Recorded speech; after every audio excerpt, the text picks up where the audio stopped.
अजित पवार गटाचा महिला मेळावा मुंबईमध्ये सुरू आहे आणि या मेळाव्यामध्ये अजित पवार बोलतायत, थेट पाहूयात।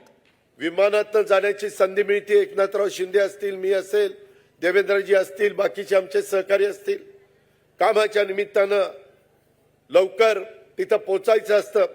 विमानाने हेलिकॉप्टरने जात असताना बऱ्याचदा 2 पायलट असतात, त्याच्यातली एक महिला पायलट असते, कधी कधी दोघी पायलट महिला असतात।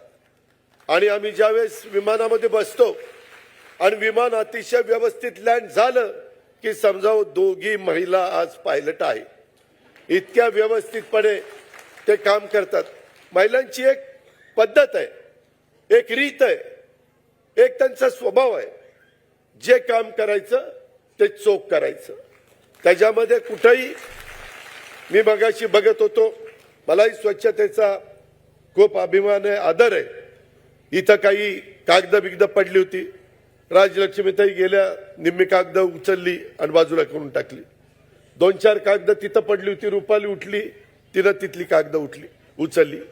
आमच्या पुरुषापैकी एकही गडी उठला नाही। शेवटी कुठलंही काम असू द्या, तिथं महिलाच पुढे येतात, हे निर्विवादपणे मान्य केलं पाहिजे।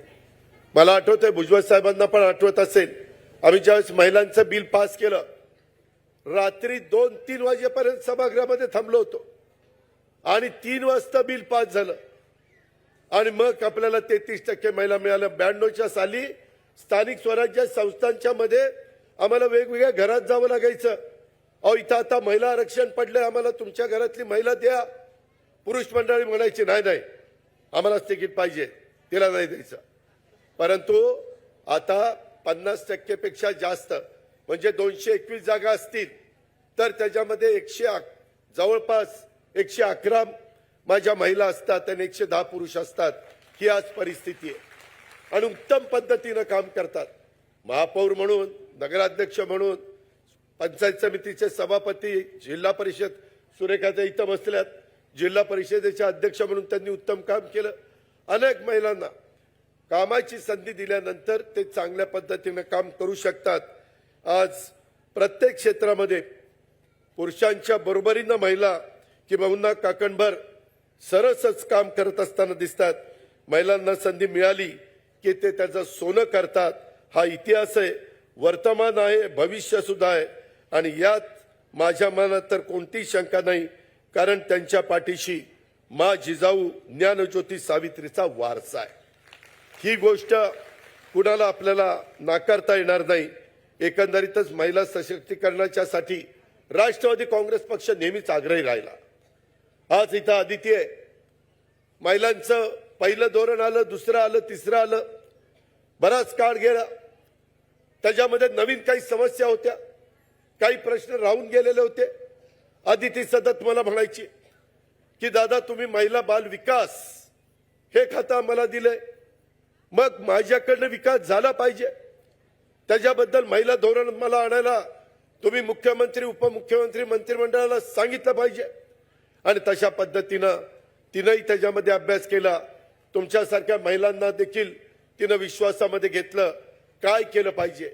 भौगोलिक परिस्थिती वेगळी आहे, माझ्या ठाण्याची, नंदुरबारची, धुळ्याची, गडचिरोली आणि तिकडं चंद्रपूर त्या भागामध्ये असणाऱ्या माझ्या आदिवासी महिलांची परिस्थिती वेगळी आहे, माझ्या नाशिकच्या परिसरातल्यांची वेगळी आहे, पश्चिम महाराष्ट्राची वेगळी आहे, कोकणातली वेगळी आहे। आणि त्याच्यामुळं एखादं महिला धोरण आणत असताना कोणत्याही बाबतीमध्ये कुठली त्रुटी राहता कामा नये, अशा प्रकारचा फार बारकाईनं अभ्यास आमच्या मुलीनं म्हणजेच आदितीनं त्या ठिकाणी केला आणि अतिशय चांगल्या प्रकारचं हे महिला धोरण त्याच्यामध्ये आणलेलं आपण सगळेजण पाहतोय।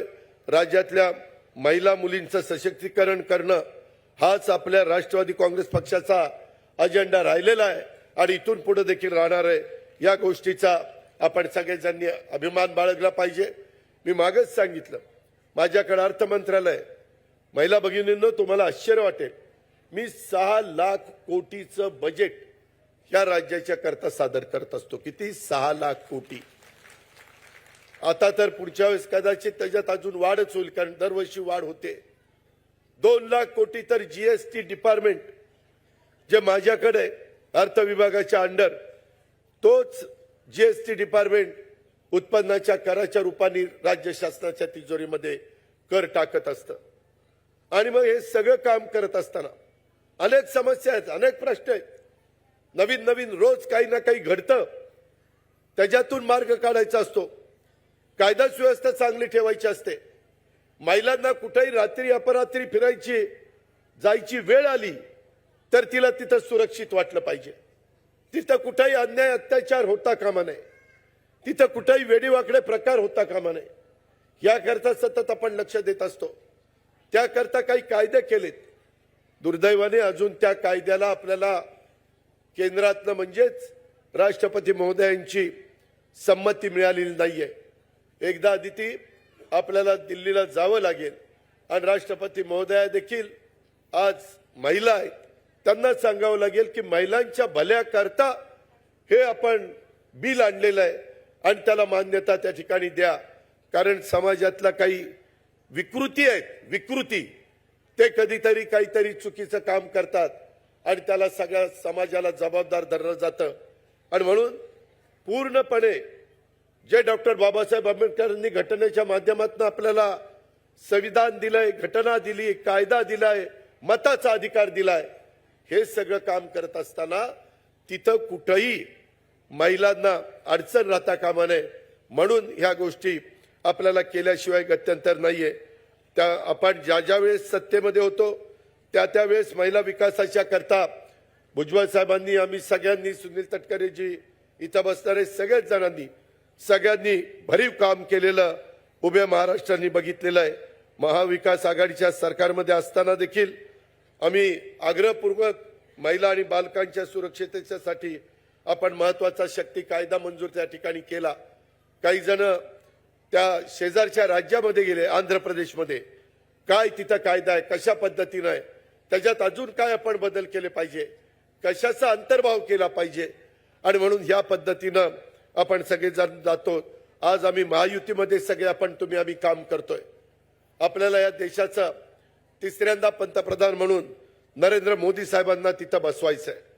त्याकरता तुमच्या सगळ्यांची साथ पाहिजे.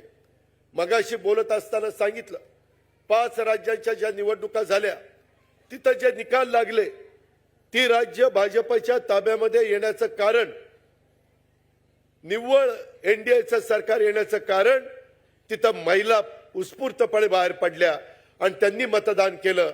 आणि त्या बाबतीमध्ये राजस्थान, मध्य प्रदेश, छत्तीसगड इथं तो निकाल आपल्याला पाहायला मिळाला. उद्याच्याला लोकसभेच्या निवडणुका लवकरच येणार आहेत. आपण सगळेजण मिळून त्या लढवणार आहोत. महायुती लढवणार आहे. जागा कुठल्या कशा वाटप करायच्या त्याबद्दल वरिष्ठ पातळीवर आम्ही निर्णय घेऊ. तुम्हाला तुमच्या भागामध्ये बूथ वाईज प्रत्येक महिलाला तिथं काम करावं लागणार आहे. आपल्याकडे वेळ कमी आहे, मी पुन्हा तुम्हाला सांगतोय. कारण बघता बघता 23 साल गेलं, 24 साल आलं, 24 सालातले जवळपास 18 दिवस गेले. फेब्रुवारी महिना संपला की आचारसंहिता लागेल. आचारसंहिता लागलं की सगळं वारं निवडणुकीचं व्हायला लागेल. त्याच्यातून वेगवेगळे मेळावे महायुतीचे होत आहेत. त्या मेळाव्याच्या निमित्तानं तुम्ही राष्ट्रवादी काँग्रेस पक्षाच्या महिलांनी पण आपल्या आपल्या जिल्ह्यामध्ये मेळावे असतील महायुतीचे, त्यावेळेस तिथं गेलं पाहिजे. त्याच्यामध्ये आपण एकत्रपणे काम करणार आहोत. आज इथं देखील तुम्ही बघितलं, स्टेजवर देखील बघितलं, बाहेर देखील माझ्या महिला आहेत, बसायला जागा नाही म्हणून अख्खा भारत देश इथं बसलेला आपल्याला पाहायला मिळतो. सर्व जाती धर्माच्या महिला, पुरुष आपल्याला इथं पाहायला मिळतात. हीच आपली संस्कृती आहे. हे शाहू फुले आंबेडकरांचे विचार आहेत. हेच युगपुरुष छत्रपती शिवाजी महाराजांचा वारसा आहे आणि त्याच रस्त्याने आपल्याला जायचं आहे. कुठेही आपण कुठल्याही घटकाला तिथं अडचण येऊन देणार नाही. कुणी असं राष्ट्रवादी काँग्रेस पक्षाच्या बाबतीमध्ये वाटून घेऊ नये की उद्याच्याला मला काही त्रास झाला तर कुणी माझ्या पाठीशी उभा राहील का नाही. कुठल्याही घटकाने, अल्पसंख्याक असेल, आदिवासी असेल, मागासवर्गीय असेल, बहुजन समाजाचा असेल किंवा इतर मागासवर्गीय समाजाचा असेल, मला सगळ्यांना या महिला निर्धार मेळाव्याच्या निमित्तानं तमाम महिलांनाही सांगायचं, महाराष्ट्रातल्या चांद्यापासून बांद्यापर्यंत सगळ्या जनतेला सांगायचंय, बाबांनो काळजी करू नका.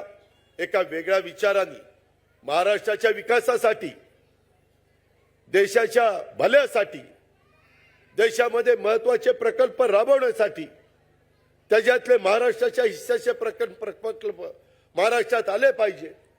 मग ते रेल्वेचे असतील, ते विमानतळाचे असतील, ते रस्त्याचे असतील. परवा आम्ही सगळ्यांनी पंतप्रधानांच्या शुभ हस्ते तिकडे नावाशेवा शिवडी ब्रिज 22,000 कोटीचा ब्रिज आहे, 21 किलोमीटर 22 किलोमीटर लांबीचा. अशा पद्धतीची कामं आपल्याला महाराष्ट्रामध्ये करायची. ते केल्याशिवाय आपल्याला गत्यंतर नाही.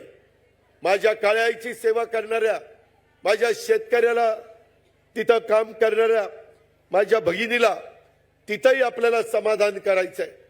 त्याकरता कधी काही गोष्टी घडतात.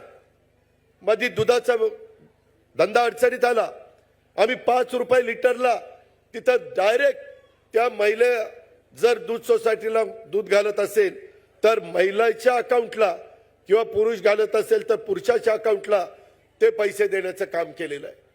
का तर दुधाचा धंदा जगला पाहिजे, टिकला पाहिजे. माझ्या महिलांना 10-15 दिवसाला 2 पैसे त्याच्यात मिळतात.